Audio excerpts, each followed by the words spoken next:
I just started screaming. I started backing up. He came at me. He got his arm around my neck and somehow his thumb got in my mouth and I bit down so hard. By that hot July night in 1958, Harvey Glattman had raped and killed 2 females. He'd come to enjoy it. But now, since it had been 7 months since his last crime, and the police so far had not shown up at his door, he resolved he was overdue for a little more fun. Anatoly Slivko was born in Russia in 1938. Many monsters are created through some sort of trauma, but it seems Slivko was born a monster. The following stories tell the tale of photos with some disturbing backstories that were taken by serial killers. We have a man obsessed with feet and high heels, a deranged killer who would stalk models looking for prey, and a man who killed little boys by stringing them up with ropes and having his way with them.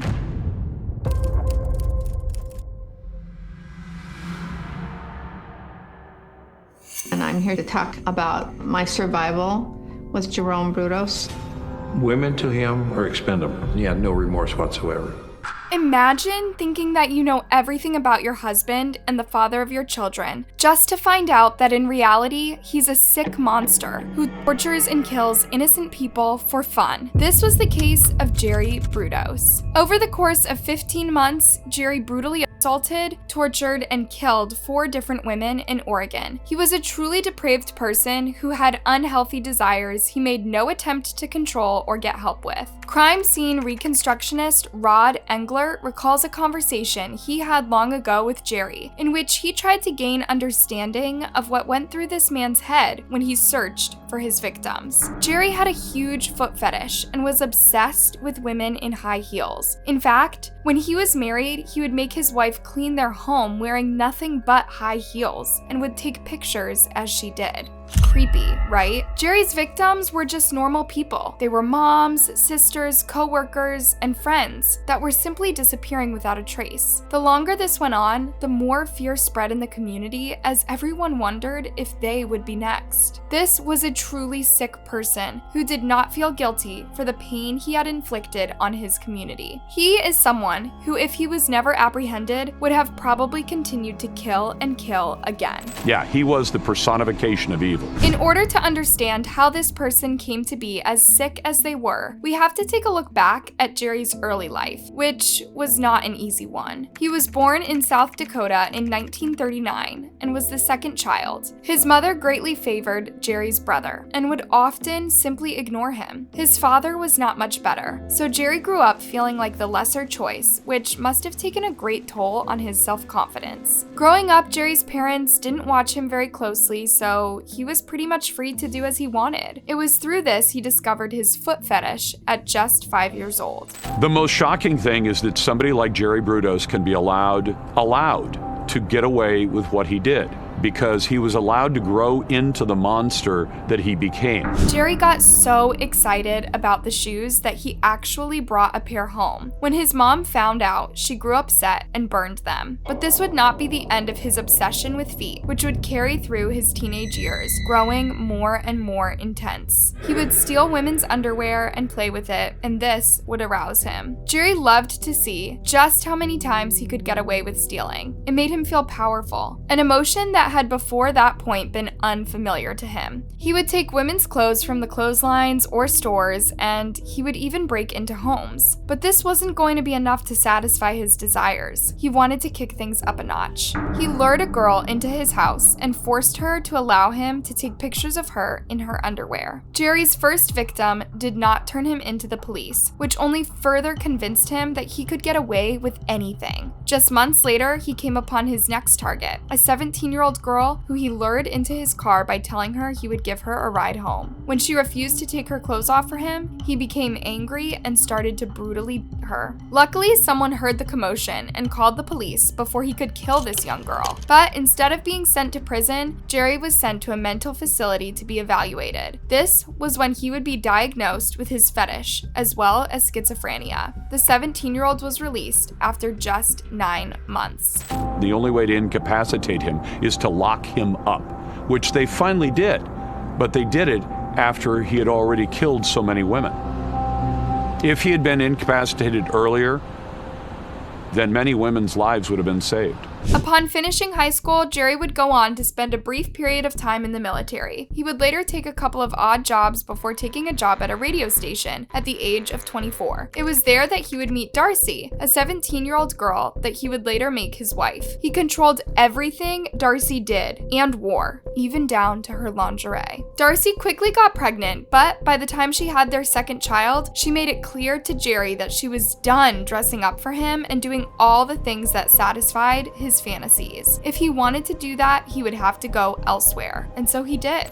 The things that caused him sexual satisfaction, that he would have to capture real adult women victims and then to hurt them and ultimately to kill them. His sexual fantasies drove him to keep doing this. This was just the start of Jerry's reign of terror across the state of Oregon, as young women began disappearing one after another. Linda Saley was one of those victims. She was 22 when she went missing, and her younger sister Becky was just 10 at the time. Becky looked back upon her sister with fond memories. It was April 23rd of 1969, a normal day, when Linda decided to go to a local shopping mall to get a present for her friend. Sadly, she would never return. She was supposed to attend a birthday party for her boyfriend the next day, but she never turned up. When her parents became aware of her disappearance, they got worried and called the police. Her parents notified the police. At this point, Linda had been the fourth young girl to have gone missing from the area of late. People were really starting to get worried. This worry grew even greater not long after when two fishermen would accidentally stumble upon a highly disturbing discovery. It would be a heartbreaking one for the family members of Linda Saley. 17 days after her appearance, Linda's body was found in a river. While police didn't know it at the time, Linda had been another one of Jerry's victims. When Linda went to the mall that one day to buy a birthday present, Jerry confronted her in the parking lot, pretending to be a police officer. He accused her of shoplifting and made her sit in his car. He then took off with her and later killed her. Sadly, the murder didn't happen right away. Instead, Jerry took Linda back to his home and he put her in the garage, all without his wife and children knowing. He tied her up in the garage and then went up into the house to have dinner with his family. Nothing was going to stop him. There was apparently no conscience. There was apparently no remorse. He seemed to me, interviewing him in prison, as this happy-go-lucky guy. He would laugh, he would tell jokes. Imagine being one of the people who loved Linda so dearly, who would later have to hear the details that would be part of the tragic last hours of her life. Linda's younger sister recalled these details painfully. Jerry not only took advantage of Linda's body, but brutally strangled her and did experiments upon her. He treated her as less than human. Even after decades, Linda's family never recovered from the pain Jerry caused. It literally ruined their lives. Linda Saley would not be the only Linda that Jerry would victimize. He would take advantage of yet another Linda with the last name of Slauson. This Linda was a 19-year-old door-to-door salesman who walked right up to Jerry's home. He probably couldn't have believed his luck. He lured Linda into his garage, her over the head until she was unconscious, and then undressed her. He killed her and then sawed off her foot. Jerry knew he wouldn't be able to keep the victim's entire body, but the foot would help him continue on with his sexual fantasy. Sex was part of it, but it was more control. Think about it. They're dead. He controls them. He can do anything that he wants. So it's that act of humiliation. It's the act of for lack of, and I don't know a better word, but to sort of, dehumanize. It's part of the hate. They can't fight back, they can't talk back. I'm in control in every aspect of your life.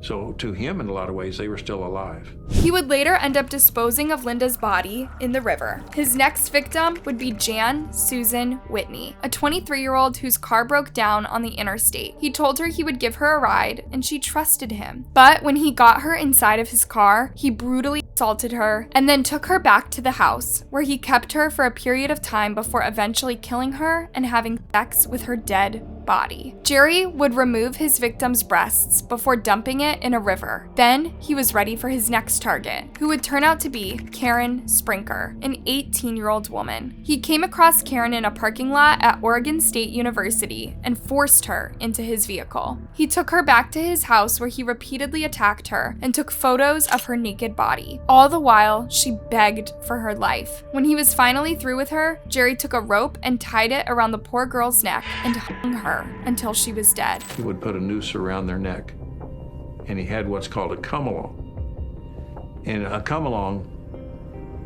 is a device that is like a winch. In other words, it's got a hook on the end, and then a long cable, metal cable, that'll go out as far as maybe 10, 15, 20 feet. And with a ratchet and a jack, and you can manipulate it. And this is hard to talk about. As if he had not already done enough to this innocent girl, Jerry would continue to abuse and mutilate her body even after he killed her, taking some of her as souvenirs. Jerry's next victim would be Sharon Wood, a 24-year-old secretary. She was simply on her way to work in April of 1969 when Jerry attempted to kidnap her. So it was a beautiful spring day. It was one of those days in April, a rare Portland day where you didn't need a coat. And I had dropped my children off at the sitter, and then I went to work, and I worked all day. And when I couldn't find my keys after a day of work, I asked my work study student, Alex, if he could just cover for me. I just said, I need to go down to my car and see if I left my keys in the car. But Sharon hadn't only forgotten her keys. She had forgotten where she parked. As she was wandering around the parking lot area, she suddenly realized that she was being followed. And suddenly I realized there's somebody behind me, and they're turning every time I turn. I haven't seen this person, I just feel this presence, and then I feel a tap on my shoulder. And what I remember is him saying, "Ma'am." It was Jerry, and he pretended to be lost too, in order to gain Sharon's trust. But before she knew it, he pulled a gun on her and told her that if she screamed, he would shoot her. I just started screaming. I started backing up. He came at me, and then he got his arm around my neck, and somehow his thumb got in my mouth, and I bit down so hard. And then I didn't even know I had what you call fear paralysis. That's when your jaw locks and you just can't move. The two continued to fight, and her jaw remained locked on his hand. He threw her to the ground until he eventually got free and ran off. Sharon was left in a daze, but was okay. Out of all of Jerry's victims, Sharon would be only one of two to manage to get away alive. Sharon would later be able to identify Jerry from a mugshot, finally giving the police a reason to arrest him. But he and his family were already on the run. When they finally tracked him down, he was in the car with his wife and children. When the police searched his home, they found a studio in his garage where he had countless photos of dead women in various states of undress and dismemberment. After a long interrogation, he would end up admitting to the murders. Brutus was very proud of what he did. He liked the attention. He liked the media. All the photographs that you will see him in the media, whether walking in the court, handcuffed, not handcuffed, he'd have a little smirk on his face. Brutus, in my opinion, went to his death being on top of his game. He was still smarter than you. He was smarter than us. He outsmarted everybody. Jerry was sentenced to life behind bars, but would only live until the age of 67 when he passed away from liver cancer.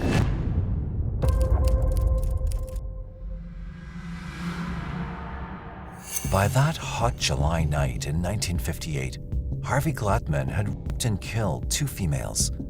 He'd come to enjoy it. But now, since it had been 7 months since his last crime, and the police so far had not shown up at his door, he resolved he was overdue for a little more fun. Harvey Glattman, who became known as the Lonely Hearts Killer or the Glamour Girl Killer, was born on December 10, 1927 in New York. From a very young age, he began displaying odd behaviors and seemed to get sexual pleasure through experiencing pain. He would do odd things like tie a string around his genitals or would tie a rope around his neck. Of course, his parents were concerned and took him to see a doctor, but they were only told that he would grow out of it. But he didn't grow out of it, and by the time he was a teenager, he was already committing crimes. It started with breaking and entering apartments and stealing things. He didn't have very good social skills and struggled with severe acne, which may have played a role in the decisions he would make later in life. Glattman started to break into houses. Unlike other everyday burglars, however, he didn't do it for gain. He broke into houses simply for the excitement. It wouldn't be long before he would kick things up a notch and he began stalking and assaulting women. He would break into women's homes, force them down, and take advantage of them in brutal and heartless ways. He would tie them with rope and have his way with them, all while pleasuring himself. He was eventually arrested and in August of 1945 was found guilty of kidnapping and assault. But instead of being sentenced to prison for his crimes, he was sent to a mental facility where he was to spend 5 to 10 years. While he was in that facility, he was diagnosed with psychopathic personality and schizophrenia. These days, we know just how serious a diagnosis like this must be taken and how important proper treatment is. However, Harvey was released from the facility and sent on his way just after 3 years. Harvey ended up moving to California, where he would set his sights on modeling agencies, looking for his next available victim. He worked as a photographer, which helped him gain access to these women. Glattman started work as a TV repairman again and rented a small apartment on Melrose Avenue, saving enough to buy a used 1951 Dodge Coronet, and enough left over for some expensive photography equipment. He also invented a name, Johnny Glenn, for his photographer identity. It was through photography that he would meet two of his victims, Judith Dull and Ruth Mercado. He took them both back to his apartment under the guise of taking photographs of them. He would then strangle them and dump their bodies. He would meet his third victim, Shirley Ann Bridgeford, through a Lonely Hearts advertisement he read in the newspaper. This is how he got the title of the Lonely Hearts Killer. Harvey attempted to take yet another victim, a woman named Lorraine Vigil, but luckily, his efforts were thwarted. A police officer saw him, and the woman struggling on the side of the road interfered, taking him into custody. He would later confess to the other murders. Harvey was found guilty of first-degree murder and sentenced to death. He was executed at the age of 31 in September of 1959 by a gas chamber.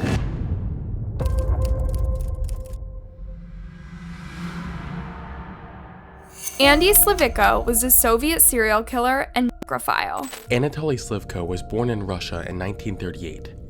Many monsters are created through some sort of trauma, but it seems Slivko was born a monster.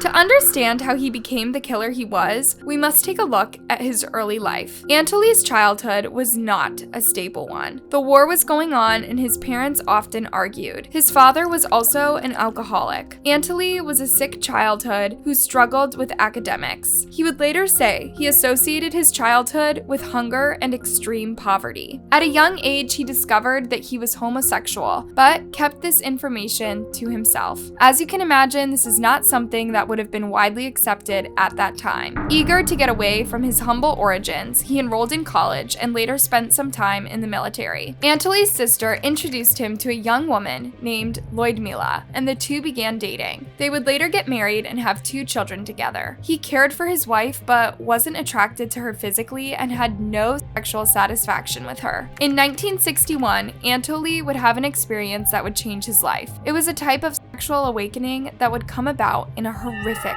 way. He witnessed a car accident in which a drunk driver crashed into a group of pedestrians, resulting in the death of a young boy.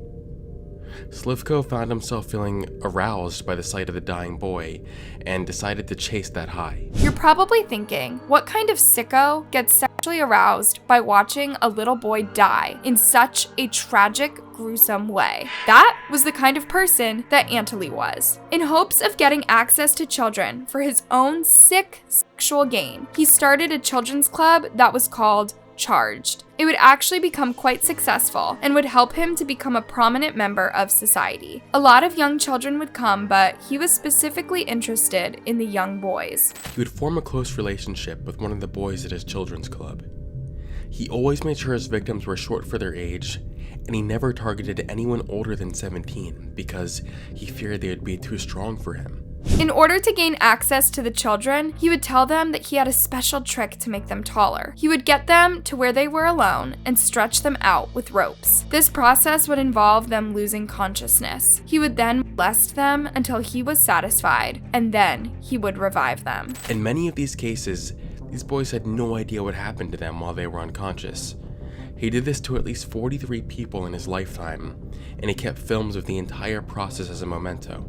He would even keep the victims' shoes as mementos. He thought he could continue getting away with this with no problem. But by June of 1964, he was carrying out this process just like he had done many times before, and it went wrong. He tricked a 15-year-old boy named Nikolai Dobryshev into taking part in this quote-unquote height lengthening procedure. After Slivko had his way with him, he was not able to revive him. As a result, he dismembered and buried the boy's body. In a panic and afraid of being caught, Anatoly destroyed all the films and photographs he had taken of his victims. But he couldn't seem to stop himself from continuing to hurt more innocent people, even though he had not intended to kill the boy and now knew just how many risks were involved with this horrific behavior. He kept doing it, and sure enough, he would end up killing yet another person. On May 17th, 1965, he accidentally killed another 15-year-old boy named Alexei Kovalenko during this process. And again on November 14th, 1973, to another 15-year-old boy named Alexander Nesmianov. On May 11th, 1975, the police became involved for the first time. Obviously, when there are young boys seemingly dropping like flies, the police are going to eventually get suspicious. Surely Anatoly knew this, but the fear of being caught wasn't enough to keep him from continuing on with these sick games. When an 11-year-old boy named Andrei went missing, his mother went to the police and told them that not only did she suspect, but knew Anatoly was to blame, and that she knew all about his creepy routine. Despite her claims, police weren't suspicious and didn't look further into it at the time. In April of 1982, Anatoly would take the lives of 2 more innocent children, but his reign of terror on his community was finally coming to an end. On July 23rd, 1985, Slivko took his final victim, a 13-year-old boy named Sergei Pavlov. This boy disappeared after telling a neighbor that he was going to meet Slivko. This caught the attention of a prosecutor who decided to do an investigation of her own. She went to the children's club, and after talking with some of the boys, she soon learned that something very sinister was going on there. The boys told her about the procedure that Anatoly would do on them, and that they had no memory of what happened to them during the procedure. A month later, he was arrested and charged with murder, sexual assault, and necrophilia. He would end up telling investigators where they would be able to find the bodies of the children he buried. There were 7 murder victims in total, and they were all boys between the ages of 11 and 15 years old. Anatoly was sentenced to death for his horrific crimes, and after spending 3 years on death row waiting for his execution, it finally came. He was killed by a single gunshot behind the left ear. Prior to his death, he was interviewed and said that if he knew what sexual perversions were, he might have sought medical attention, and perhaps these crimes would never have happened. He was 50 years old when he died on September 16th of 1989. So there we have it, 3 horrific killers who not only snuffed out innocent lives, but took pictures along the way. Thanks for watching, and good night.